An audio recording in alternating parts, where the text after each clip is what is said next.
Sabi ng misis, Dodong, dahil birthday mo ngayon, ako magtitreat sa'yo sa paborito mong puntahan.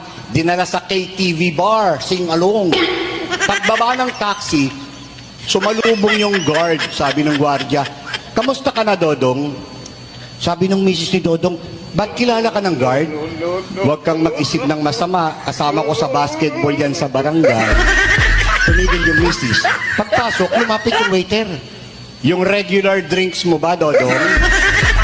Tinitigan siya ng misis, sabi ni Dodong, huwag kang mag-isip ng masama, kasama ko yan sa gym. Maya-maya lumapit yung dancer.